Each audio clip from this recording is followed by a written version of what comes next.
actually didn't have any experiences growing up with any cultural arts. I remember at school we had a Chinese New Year parade, we did square dancing, but I have no memory of ever doing any baile folklorico or anything pertaining to my Mexican heritage. My cultural heritage to me is everything today. My cultural heritage is my treasure. I love danza. I've been dancing 16 years. I remember the first time I saw danza Azteca. My mom took me to see La Virgen de Tepeyac at the San Juan Bautista Mission.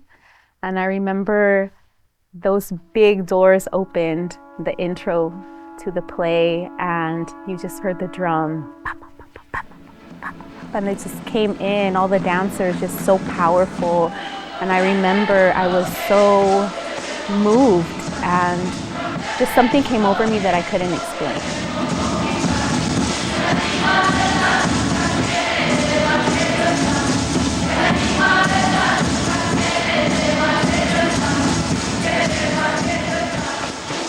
Later, talking to elders, they told me that what was happening was something was reawakening in my DNA, something that I had forgotten. And so they teach us that we have these memories in our DNA that are dormant and then they reawaken. So I think that happens a lot with danza. And when we hear the drum, I know that when we go out and dance for the community or when I dance with the kids, people start crying and they come up to us and tell us, "Oh my gosh, that was so beautiful." And they're moved and they say, I don't know what came over me. They can't put a finger on it, but just something comes over them. And I really think it's the memory in our DNA that's reawakening. We have a very small community of Aztec dancers, so we all know each other, and they happen to be teachers. And we were working summer school one year, and we just started doing danza out during PE, during recess. And it was actually Monica Moreno who started teaching it first. She was teaching it at Chavez and then Monterey, and unfortunately she had to move, so she left. And Cesar continues to teach at Monterey, and then I started teaching at Creekside and Alisal. That was the first time that we started dancing with the kids at school. It was during a summer migrant program, and at the end we had like a little showcase for the parents, and it was really beautiful.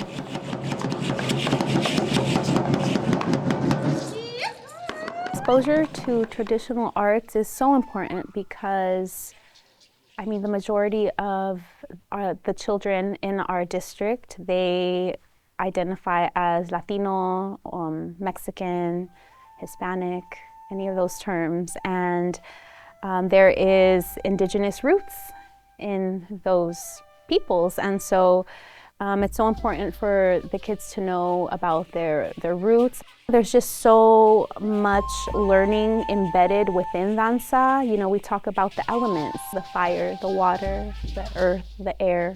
There's a lot of teachings about relationships within danza. There's a relationship, really important relationship between the dancer and the drummer because they're working together.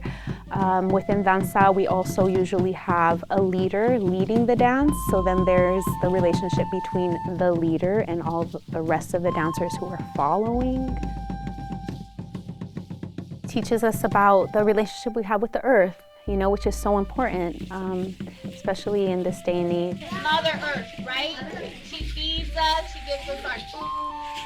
There's all the bugs that live in the ground, animals, so much life under the earth, right? Okay, so then the drum will be there. Within Danza Azteca, we do a short little dance that we call permiso. And that dance, we always do it before and after we do an actual long dance. Within indigenous teachings, there is a lot of talk about respect. You always have to ask for permission for so many things, right? And so, yes, we always start with asking for permission from, our own heart, from the earth, from everyone around us. We're about to do a dance for you. Is that okay with you?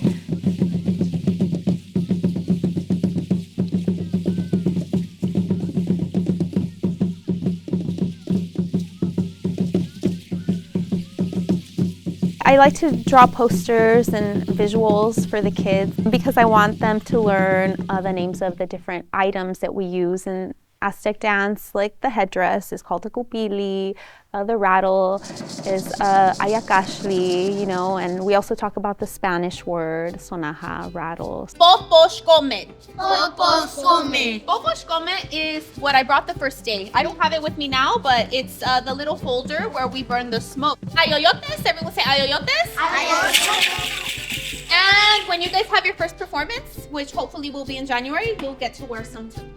These are called sonajas in Spanish. Everyone say sonajas. Sonajas. And you're very familiar. We use these for practice. In English, they're called rattles. Rattles. But in Aztec, they're called ayakashli. Everyone say ayakashli. Ayakashli. Uh-huh. Feather is called an iwi. Everyone say iwi. Iwi. And the headdress, this beautiful crown of feathers that we wear, is called a cupili. Cupili. Cupili. Okay, very good.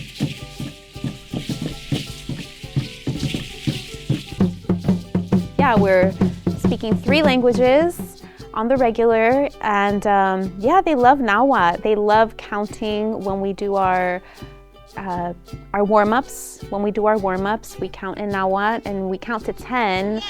Yay! Nawi. Nawi. Makwili. Makwili. Chikwase. Chikwase. Chikome. Chikome. Chike. But now they want to count to 20 and they already know how, so we're going to start counting to 20 now. And I don't know, they just really love the sound of it. I feel it's so beautiful the way that they connect with the language, really with every element of danza. They're eating it up. They love it. And it gives me so much joy to see how enthusiastic they are to get on the drum, to learn a new dance. Teacher, show us a new dance. We want to learn the fire dance. Teacher, show us the eagle dance. You know, they get so excited. And so to me, that's just so valuable. It's, you know, vale más que oro. Yeah.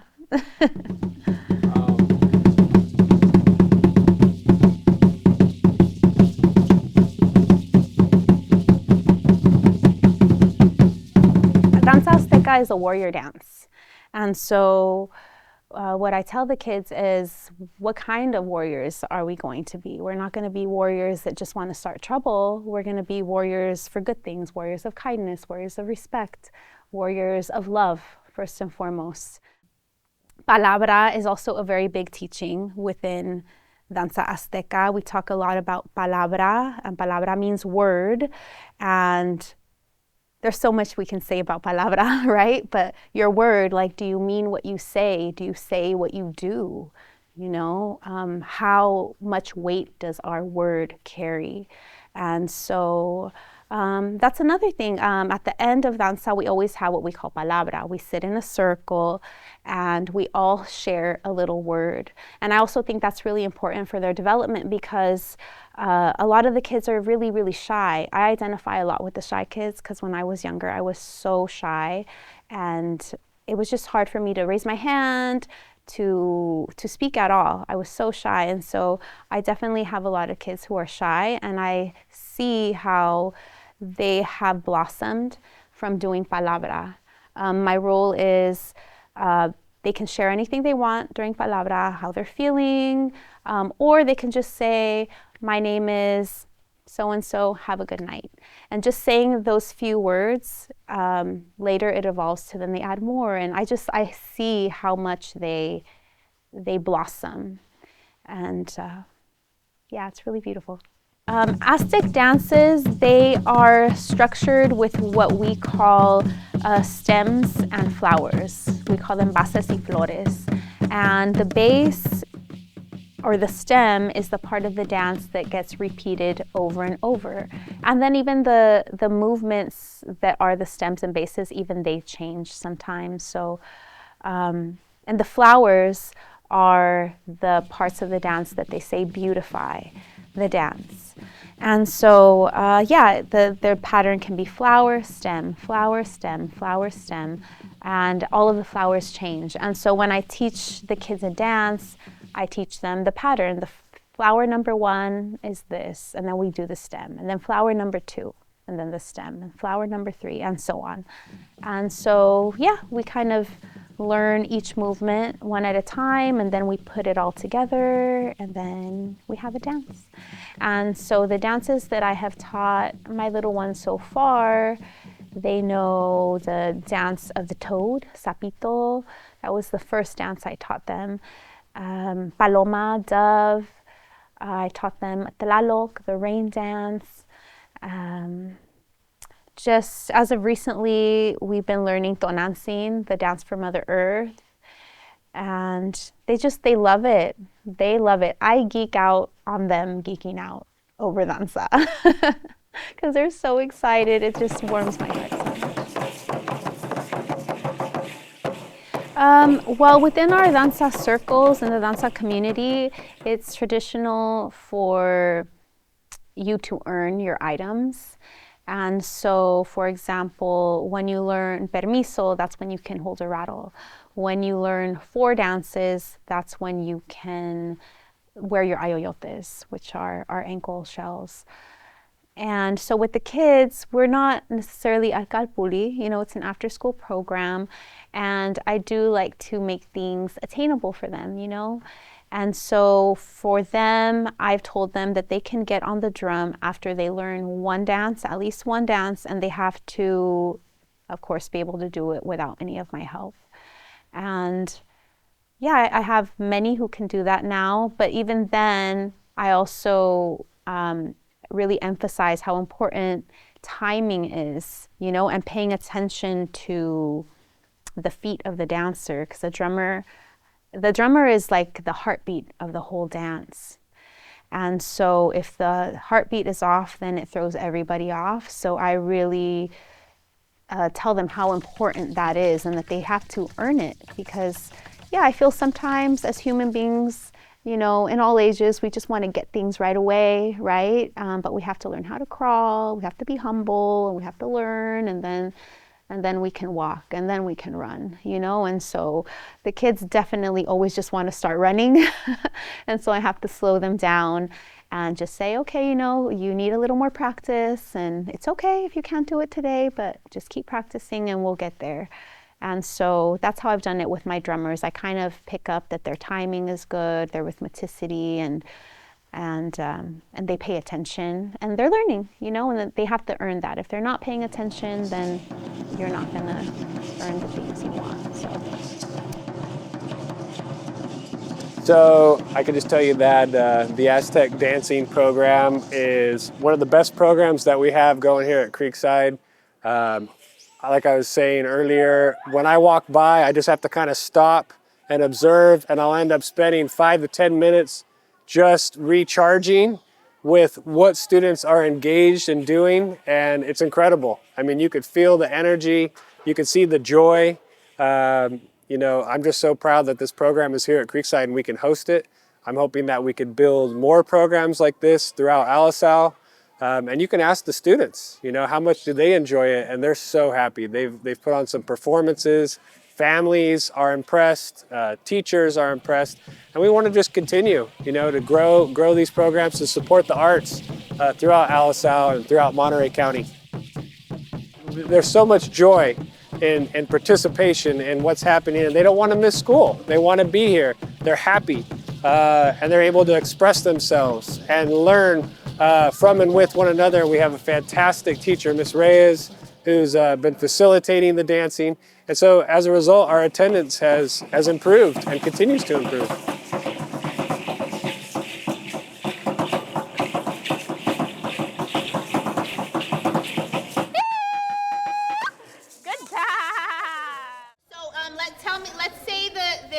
Pattern. It's a stem and a flower. Ready? Go. Stem, flower, stem, flower, stem, flower, stem, flower, stem, flower, stem, flower, stem, flower. Okay, so that is the pattern of our dance. Something that I have found funny enough is that a lot of adults have been like, wow, because they see how slow I go with the kids. Usually if you go with a regular kalpuli, dance can be intimidating, can be very intimidating. So if you walk into a dance circle and everyone's going hard and like, oh my gosh, I don't know that I could do this. But with the kids, I really do everything at their pace, baby steps. And so I've had adults that say they want to come and dance with the kids. And I've also gotten a lot of kids from other schools, you know, and they ask, well, how can I put my child in your group? And I say, well, they have to attend this school in order to be in the class. And so my hope is to be able to teach somewhere where it's open to everyone in the community, regardless of what school they attend.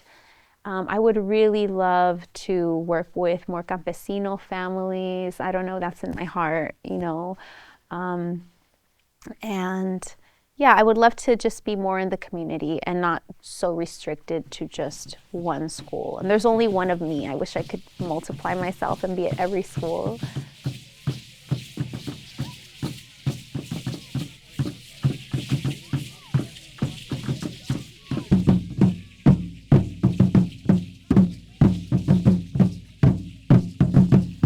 If there is anyone who is interested in danza, whether it's a child or a child at heart, our danza community opens the doors to everyone, and it's free of charge. I love that we don't charge. You just show up and all you have to bring is your ganas.